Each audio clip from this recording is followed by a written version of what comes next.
Hey guys, what's going on today? It's Serioten, and I'm going to be giving you a quick little update. So I tried to stream Klonoa.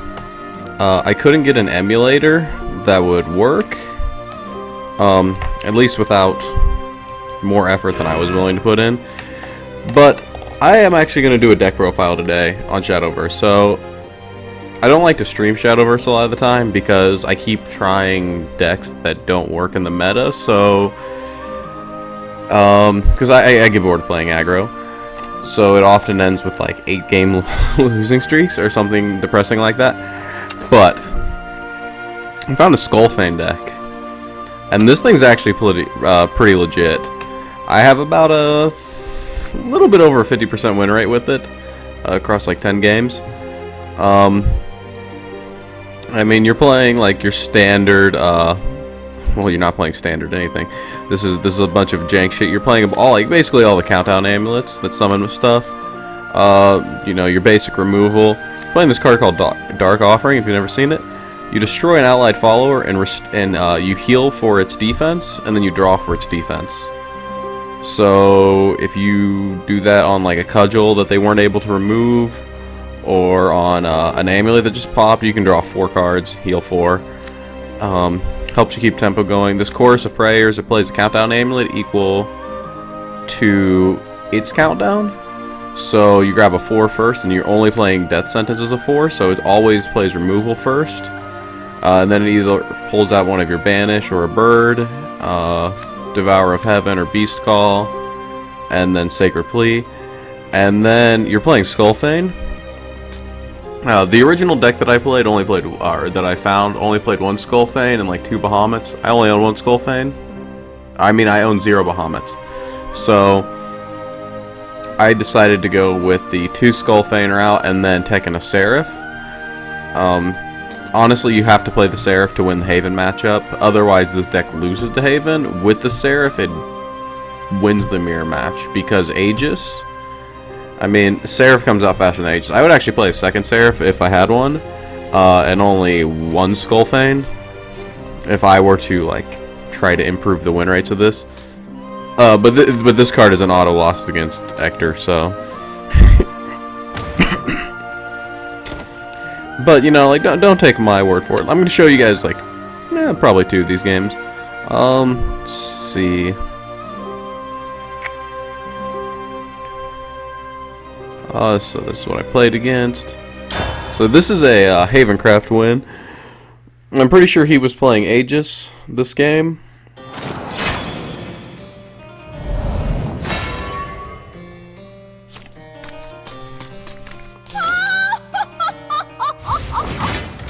Is fighting and despair. Yeah, so I opened with the Seraph, and even though it's a turn 8 play, most Haven decks don't do anything at all. They just kind of play hard removal until they hit 9. Knowing that, I knew that it was safe to keep the Seraph and, of course, keep the Sacred Plea. What I wanted to do wasn't the Priest of the Cuts. I was wanting to get stuff to accelerate my, basically my draws. I want to draw as much as possible, and get as many, like, amulet popping as possible. Like the Hollow Dogmas, the Healing Prayers, even a Skullfane. Because after you drop Seraph, you have 9 mana on the next turn. You can actually drop a Skullfane and a Dogma, so that's like 2 different cards that you can draw into.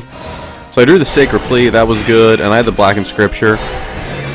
With Haven, you never know when they drop these amulets if they're playing Storm or not. So I was a little bit worried when I saw the Unica come down.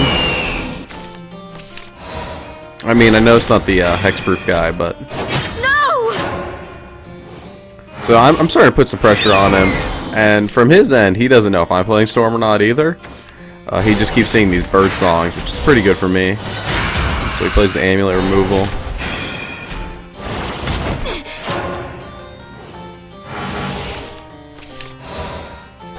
Now, I knew at this point, when I see these Tribunals coming down, he's not playing Storm.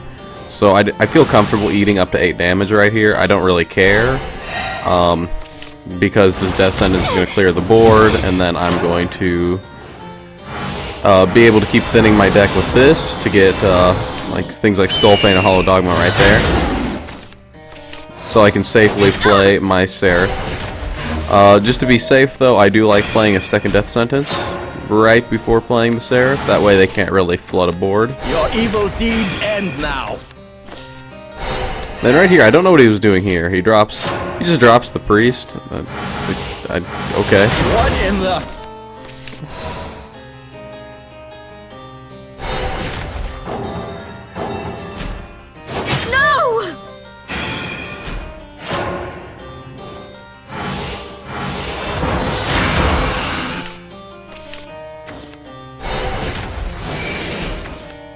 So he drops in a lane, as I guess he wasn't playing. I mean, yeah, he's probably still playing Aegis. He's probably setting up for the Aegis.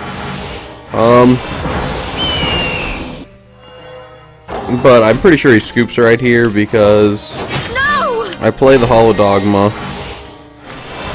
I draw into a second Hollow Dogma. I was debating if I wanted to drop Skullfane or not, but a lot of people just scoop up the second you reduce the amulet even once. Like they don't even try.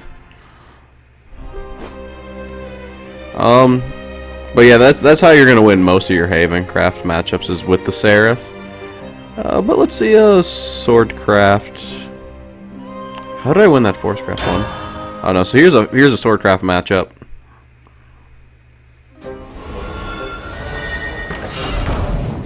Honestly, I think this ends up being more of a Seraph deck with some Skullfane tech, more than anything. You must die. So, Swordcraft is awful to deal with, and you have a lot of high-end stuff, so this time I decided not to mulligan, even though I've got like this Countdown 5 amulet, just because the Black Inscripture is good, at least to remove aggro, and the Devourer of Heavens has like that small board clear, and actually puts something big on board, and combo with Dark Offering, it can just heal me to full. So I saw he's playing Pepe, not really too worried about it. I was going to hold the Forbidden Ritual, basically until I could hopefully proc it, to get the maximum advantage. Because if I just play Forbidden Ritual, he's just not going to play Pepe, right? So I play the Death Sentence here, knowing he had the option to either flood the board and me hopefully hit the frog, or to just leave the frog and leave it to die. And that's what he decided to do. He just decided to let the frog die, not lose too many cards in hand. The journey ends here. And we draw into Sacred Plea, which is really good, and we have Beast Call. So I'm just setting up, hoping to You and I, Knight. eventually get some board control going. My sword brings hope. You are done for.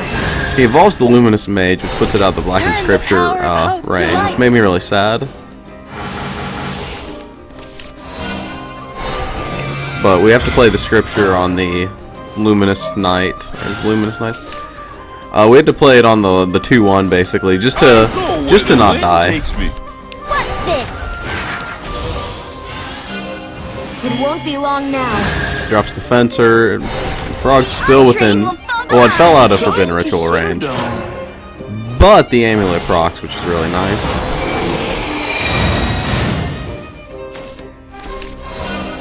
Be on your guard.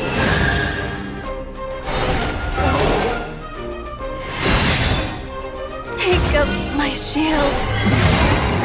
So I kill off the dragon to get 3 draws because my hand right now is really bad. And his board was... I can't go back a turn. You and I, Knight. My That's sword cool. brings hope. I can't go back, but his board was scary, like, right? With things like Albert and Alwaidas, I didn't want to leave cards on his board. I didn't want to leave that much damage. He keeps not evolving the frog, which is really good for me because when this procs, everything he has falls below 2 health, which means I can just drop the Forbidden Ritual, and of course drop the Sacred Plea so I get the countdown, play the Healing Prayer, heal to 13, and then banish his entire board. You wouldn't. So I went from being pressured by him to being able to play Seraph pretty safely. I've got 11 health, so even an Albert right now wouldn't kill me.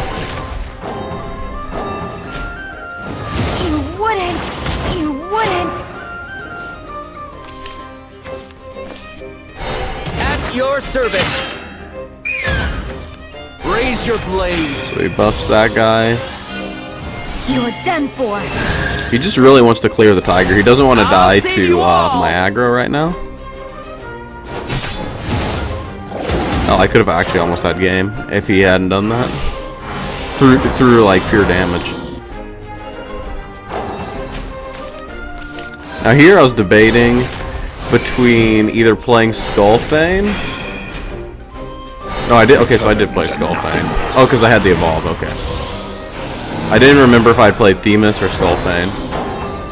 Just look at that. Look at that. I get like 2 draws. I get the dragon.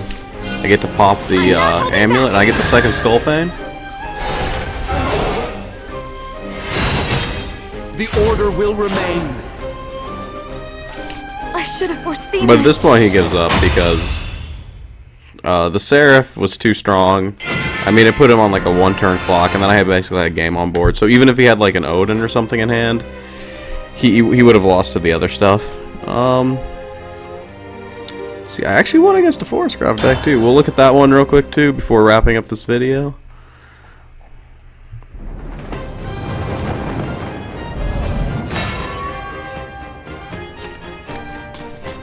Forest Craft is a really scary matchup because they play the Roach, and they usually just kill you before you can do anything. They don't even like play cards on the board, right? They like play like Fairy Circle, and then they might like drop an Ancient Elf after poking you a couple times with 1/1s. But I think this guy was playing. What was he playing? I played against like a Path to Purgatory, but I think this one was a Roach. I think I scared him with.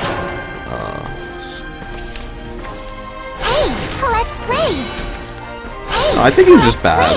Yeah, I think he was just bad because he drops like 2 fairies here. I didn't want like a super big Ancient Elf to deal with, right? Because it would have 5 health if he picked it up. So then even a Priest of the Cudgel evolved wouldn't kill it if he picked up 2. So then I just put down the Forbidden Ritual. I'm like, you know, maybe he doesn't have the Ancient Elf. Maybe he's gonna. I am the Mad Cyclone. Like. It prevents him from like flooding my board, right? So he uses a Nature's Guidance to save the fairy, which is very questionable, right? That's part of his combo at the end. So I just use the Cudgel to. Be on your guard. I don't want to get low, right? Because it's a Roach deck, and the less health I have, the easier it is for them to combo me. Beautiful, powerful, and So I'm doing everything I can to try to keep my health up. Trying to keep his board clear.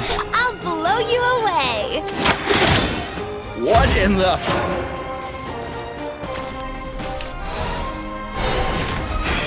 And so I have to. I feel like I have to at least evolve the Cudgel right here again. Because I know next turn I have Forbidden Ritual Healing Prayer if he evolves and trades into it again. Which is, once again, I think that's the wrong play. Oh, he plays the Will of the Forest.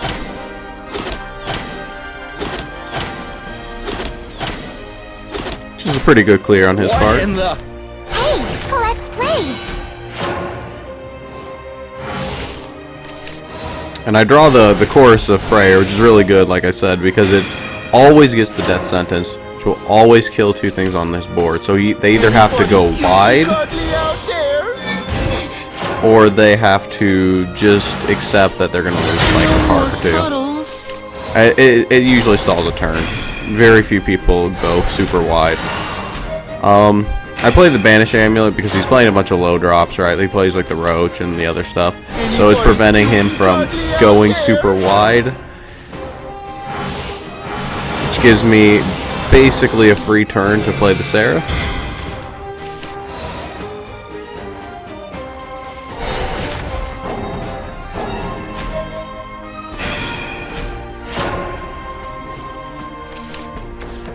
Beautiful, powerful, and cute to boot. It won't be long now.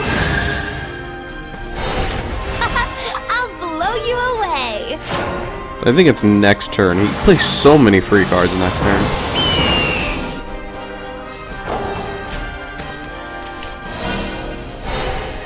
Alright, I play the Healing Prayer to reduce the countdown. I'm really hoping to like draw into a bunch of countdowns. acceleration, but I end up not, so I just play the Blackened Scripture to try to prevent the OTK a little bit. Play the Bird Song and the Sacred Plea, hoping that if next turn I get a Skullfane, right, I can Skullfane, Sparkly stuff. get a Healing Prayer, get a Hollow Dogma, something, and actually win the game. Gimme. Look at that, he played two of those for free. Fairy Circle for free because of that one card. The forest is crying Dude, for help. this card for free. It's crazy.